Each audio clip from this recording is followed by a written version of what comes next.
Here with one of my favorites, and obviously a man who's probably going to take my job in about a year or so, because who knows how much longer he's going to be fighting. But I still need to be worried my job will be gone pretty soon. No, man, you're the man, and people will be disappointed if they don't turn on their TV and see you. Let's talk about your striking today. Coach Clayton has done a fantastic job, and I'm not trying to, just pump up your tires here, but I noticed very elongated jab, a nice crisp cross, elbows are in, footwork is there, bobbing and weaving. Wow, Chael, what's been going on here? I appreciate that. Coach Clayton is the best at what he does.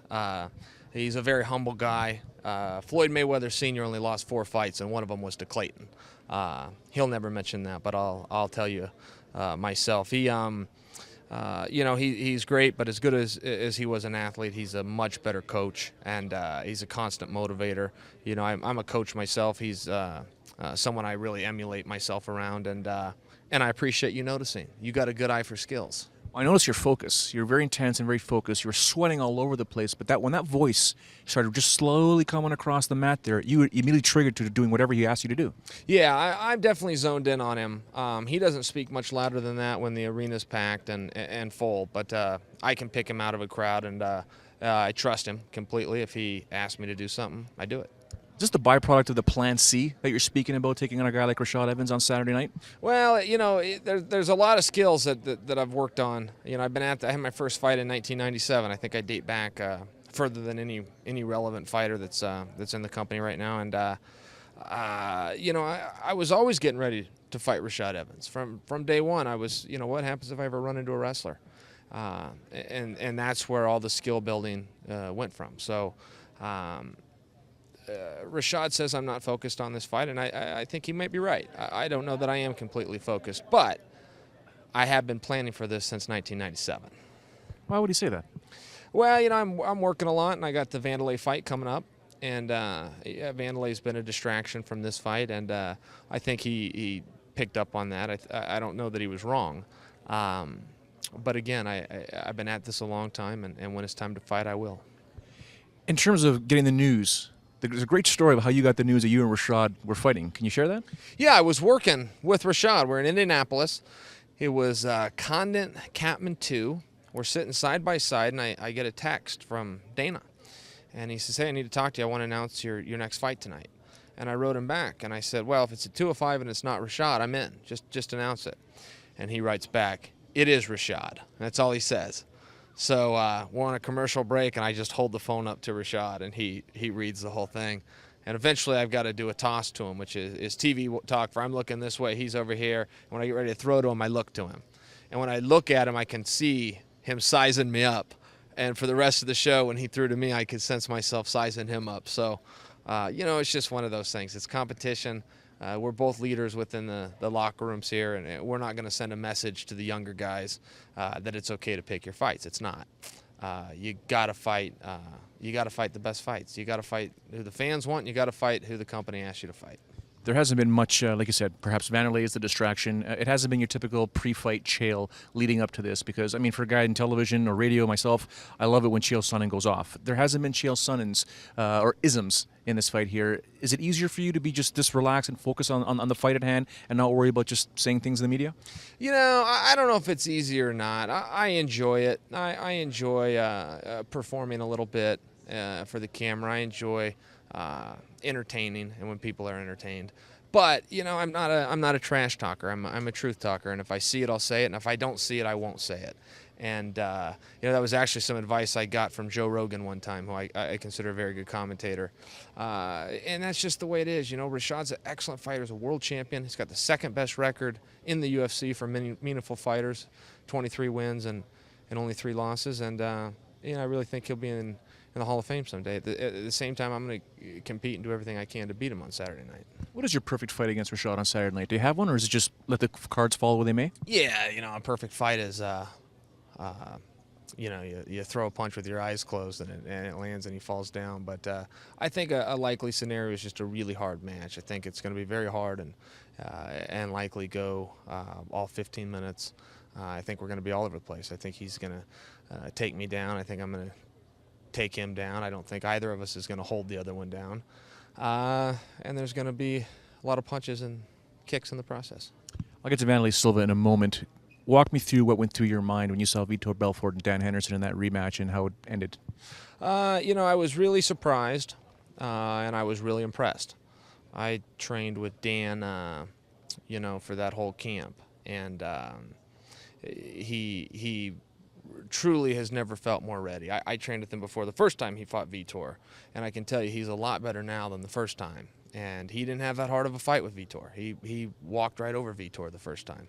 It went the distance, but it wasn't all that competitive. And based on that, I kind of just thought the same thing. Well, he's better now than he was then. He beat him then. He'll beat him now, and I still think he would have beaten him. That kick could have stopped a train. Vitor is so powerful. He's so accurate. I don't think he ever has thrown a punch that didn't land and hurt the guy. His accuracy is as impressive as his speed and power. So Dan was coming up as Vitor was throwing the kick. It was the perfect storm, and it put him down. I know when Dan was sort of caught in that no man's land where he could have backed out, but he continued to move forward, and then Vitor landed that left uppercut. Did you see that? And as it was unfolding, thinking, "Oh no." Yeah, I did.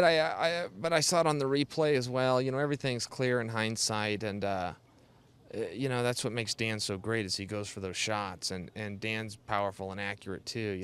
You got two studs in there, and it's just the way it goes. I was very disappointed with the outcome. It hurt. When Dan went down, it hurt me, but I was impressed with Vitor too. Again, you got to call it like you see it, and the guy's good.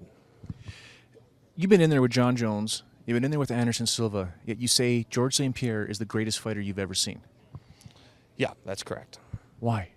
Well, I always find it troubling when people make the argument that he's not. He's cleaned out a division, and that's very rare to do. And, the book closes on this. So right now it's an argument. Pound for pound is a big debate.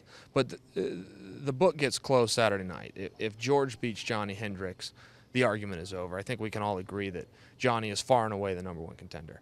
If George St. Pierre leaves the UFC right now, Johnny will be the world champion. So if George St. Pierre is able to beat the champion from the next generation, it's never been done. The closest thing would be Lennox Lewis beating Klitschko before he retired. When you get a veteran like that can beat the new crop. That was the same spot Anderson was in with Weidman. If Anderson would have beaten Weidman, the argument would have ended. Anderson was the greatest of all time. Anderson still may be, but it's now an argument. If George wins, the argument ends. While I have you here, and you know your wrestling very, very well, especially from the Olympic level down to NCAA, where does Johnny rank in terms of opponents that George has faced in the past? Is he the best wrestler he's ever faced? Far and away. He's not even close. Johnny's is he's just a winner. He's been a winner his whole life. He's a winner since he was 10 years old. He's won everything there is to win. So you got a guy in Johnny that just doesn't know how to lose versus a guy in George who knows how to win, who knows how to control the ring, who knows how to control time, who knows how to control the judges, who understands outcomes, who understands positioning, who understands you don't just have to beat your opponent, you got to beat the clock, particularly if you're going to a decision. So you got a guy that knows how to win against a guy that doesn't know how to lose. It's by far the toughest welterweight fight ever. Vanderlei Silva. Obviously, this fight's going to happen after the Ultimate Fighter in Brazil. My concern was, you going down to Brazil, and there's no real concern with that. There is a bit, but you'll be well protected in terms of security. My concern was more of why not do a Team USA versus Team Brazil? And Dana said, no, there are a lot of Brazilians that want to be coached by Chael Sonnen. When you hear that, were you surprised at all? Well, it's always nice to hear those things, but it's a two-way street. I can tell you the first time I coached the Ultimate Fighter, I took a lot more than I gave. Whenever you're working with the next generation, that's where the cutting-edge techniques and skills are. You always need to train with kids when you can, with amateurs when you can, with aspiring UFC fighters when you can.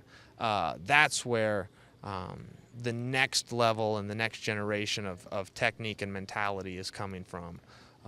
So I think there's going to be a major opportunity there for me selfishly to pick up a lot of things. But I will be selfless when I go. I am a guest in Brazil, but so is Vanderlei Silva. Vanderlei Silva doesn't live in Brazil either. Vanderlei Silva lives right up the road. We could walk out the front doors of this casino and see his house, and that's a fact. So he's going on the road, and I'm going on the road. But that's not what it's about. It's about young men with big goals and a big opportunity. And my job will be to motivate, teach, and keep them on track. Do I need to hold my breath until that fight actually takes place so I get those Chael isms in the future? Yeah, you may. You know, I can tell you it's. I'm surprised the fight's going to happen, but Vanderlei Silva's always seemed, for better or worse, to be a man of his word. If he says he'll do something, he goes out and does it. And I'm the same way. We both come from the old school, and we don't pull out of fights, and I don't believe that Vanderlei will pull out of this one. There is never enough time, but I sincerely appreciate the time that you do give me. Thank you very much, Chael. Cool. My pleasure. There he is, Chael Sonnen taking on Rashad Evans, UFC 167, Saturday night, MGM Grand.